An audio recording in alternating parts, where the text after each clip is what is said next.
Hello and welcome to the Literature Podcast, a novel review. My name is Seamus, your host, and together we will discuss, dissect, and explore the wonderful world of literature. And the wonderful world of literature is a vast and dense jungle, so let's start making our way through, one book at a time.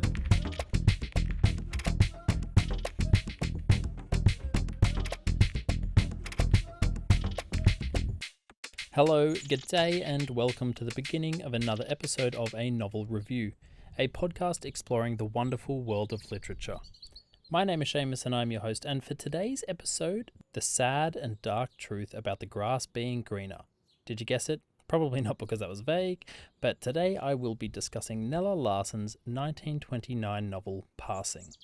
But before I jump into this book, I always take a moment to reflect on any mantelpiece moments. Something to highlight from the week past. And in the last episode of the podcast, I talked about how I had just visited Nantes in France, and this town is the birthplace of Jules Verne, which I did not know before going there, which is probably a very bad thing to admit, but, that's where we're at right now. I haven't actually read any Jules Verne as of yet.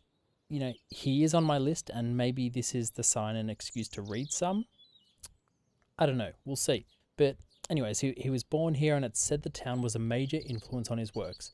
And visiting the town years after him, it's actually very cool to see how, and I'm kind of making an assumption here, but how the hangover of Jules Verne has shaped part of the city's identity.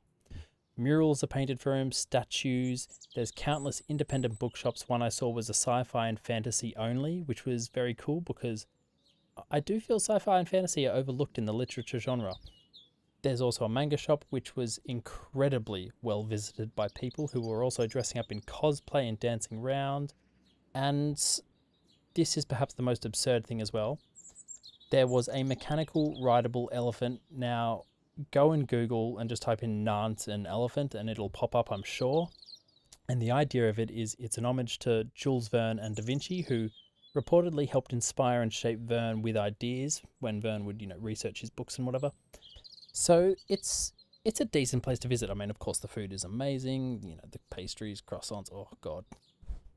Housekeeping, as always, all the scripts from the episode are available on my website, just in case you know of anyone who has a hearing impairment who might get a kick out of a written version of the pod. So head along, they're all free for use for all to enjoy. Okay, time to jump into this criminally underrated, dark, and very dense novella. This novel follows the lives of two African-American women, Irene Redfield and Claire Kendry, who grew up together but took different paths in life. Irene is a well-established middle-class woman who lives in Harlem with her husband and two sons. Claire, on the other hand, has been passing as a white woman and has married a white man who knows nothing about her racial background. The plot thickens when Claire reappears in Irene's life and the two women reconnect. Irene is torn between her loyalty to her race and community and her admiration for Claire's beauty, charm, and freedom. As the story unfolds, Larsen raises important questions about the cost and benefits of passing, the psychological toll of racism, and the complexity of human relationships. Now that's kind of just an overview of the text, and I just kind of launched into that, my apologies for that, but I feel we need to have an overview as to what passing is, because I had never heard of it before this novel. Passing, or to be more exact, racial passing, is the act when someone who is classified as one member of a racial group is accepted or perceived as a member of another and is therefore passing as them. This novel is such a carefully delicate exploration of the boundaries of perception and freedom and what humans will actually go through and suffer, and it absolutely captures the difficulty and hardships black people had to live through. So let's kick things off with a quote, I reckon, because it's such a lovely book, and this is just one of the quotes that evokes this duality between the nature of passing. It's funny about passing. We disapprove of it and at the same time condone it. It excites our contempt and yet we rather admire it. We shy away from it with an odd kind of revulsion, but we protect it. It's curious because in this quote there is an idea of protecting the idea of passing, but what I think Nella Larsen meant was protecting those that have passed. It is such a difficult interplay of the grass being greener. To pass, you had to sacrifice a large part of your identity for a perception. In this sense, you had to become something you were not, to become something you could never be. You had to sacrifice one form of safety for another, but in doing so, also put yourself in harm's way. A black person might look over the fence and think that passing and being white was a great thing, and yet those who passed might find themselves isolated in a way that abstracted themselves from their identity. Larsen captures this in the quote, "She was caught between two allegiances, different yet the same. Herself, her race. Race! The thing that bound and suffocated her. Whatever step she took, if she took none at all, something would be crushed. A person or the race. Claire, herself, or the race." And the stupid thing about the grass being greener over the fence is that the fence needn't have existed in the first place. And so ultimately you are faced with the complex question, is it better to accept who you are and where you stand in society because at least that has a definition, or would you risk it, this form of security, for a better life, knowing that it could be snatched away from you at any moment? It does make you wonder.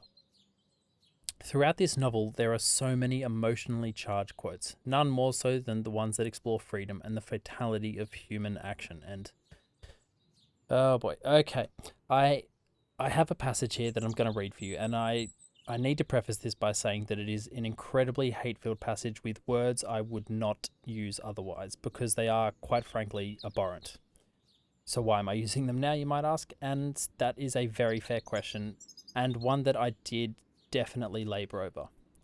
The use of this word, no matter how unsettling and disgusting, I feel it is important. It is important to remember not only the word itself, but the context in which it was used, and the emotion that was used to drive it forward, as you will see through this passage. At first, I did think I would substitute the word in the passage, and I decided against that because that almost felt disrespectful in a sense that I was removing part of the hatred from the lips of those who spoke their evil thoughts into existence. It is racist and it is wrong, and I just wanted to say this little piece first so you know my position before I read the passage. For context, this is a passage in which John Billow is doing the speaking of all things racist.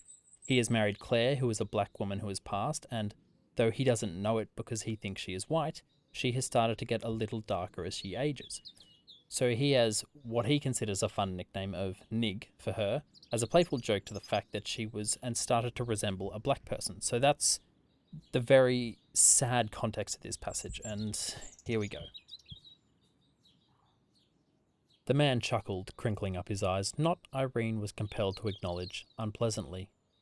He explained, "Well, you see, it's like this. When we were first married, she was as white as white as a lily. But I declare she's getting darker and darker, till if she don't look out, she'll wake up one of these days and find out she's turned into a nigger." He roared with laughter. Claire's ringing bell-like laugh joined his. Gertrude, after another uneasy shift in her seat, added her shrill one. Irene, who had been sitting with her lips tightly compressed, cried out, "That's good," and gave way to gales of laughter. She laughed and laughed and laughed. Tears ran down her cheeks. Her sides ached, her throat hurt. She laughed on and on and on, long after the others had subsided, until, catching sight of Claire's face, the need for a more quiet enjoyment of this priceless joke, and for caution, struck her. At once she stopped. Claire handed her husband his tea and laid her hand on his arm with an affectionate little gesture. Speaking with confidence as well as amusement, she said, "My goodness, Jack, what difference would it make if after all these years you were to find out that I was 1 or 2% coloured?" Bellew put out his hand in a repudiating fling, definite and final. "Oh no, Nig," he declared. "Nothing like that with me. I know you're no nigger, so it's all right. You can get as black as you please as far as I'm concerned, since I know you're no nigger. I draw the line at that. No niggers in my family. Never have been, never will be."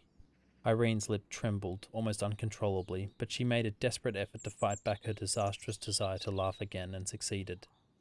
Carefully selecting a cigarette from the lacquered box on the tea table before her, she turned to an oblique look on Claire and encountered her peculiar eyes fixed on her with an expression so dark and deep and unfathomable that she had for a short moment the sensation of gazing into the eyes of some creature utterly strange and apart.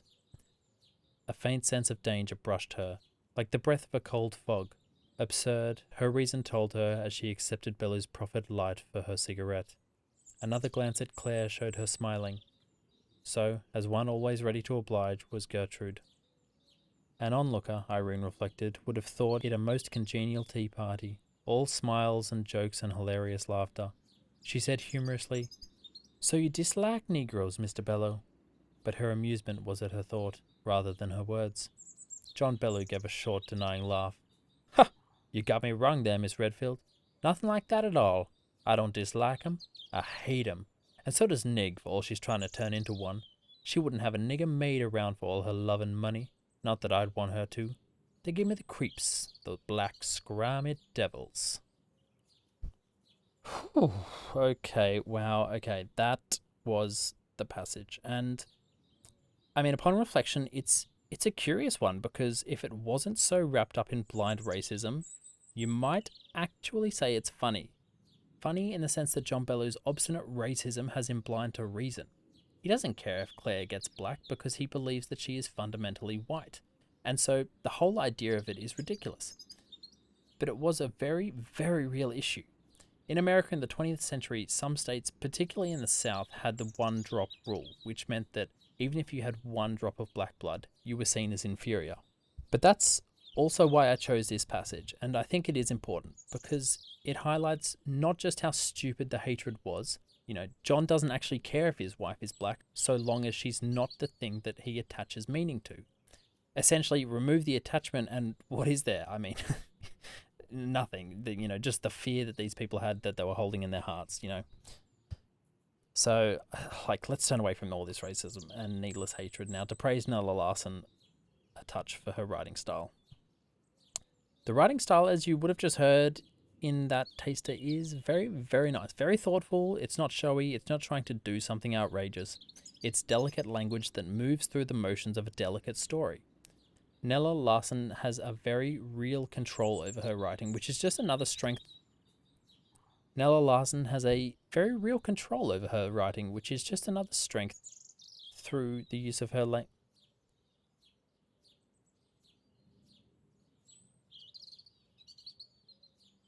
Nella Larsen has a very real control over her language, which is, you know, let's turn away now from all this racism and needless hatred now to praise Nella Larsen a touch for her writing style. The writing style, as you would have just heard in that, you know, in that vile taster, is actually very nice. It's incredibly thoughtful. It's not showy. It's not trying to do something outrageous. It's incredibly delicate language that moves through the motions of a very delicate story. Nella Larsen has a real control over her language, and another strength of it is just her use of language and imagery. Her prose is elegant, evocative, and, as I said, but it is also rich in symbolism. She uses mirrors, windows, and other reflective surfaces to highlight themes of duality and the tension between appearances and reality.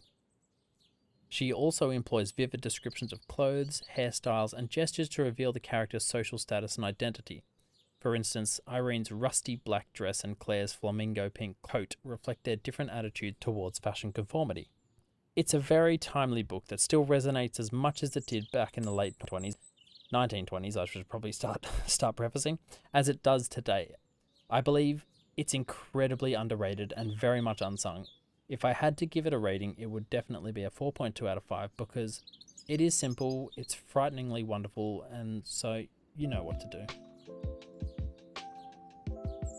So, what am I reading this week? This week I am reading Ice by Anna Kavan, which is this kind of apocalyptic sci-fi novel taking place on Earth, and there's this giant ice shelf engulfing the world after a nuclear disaster.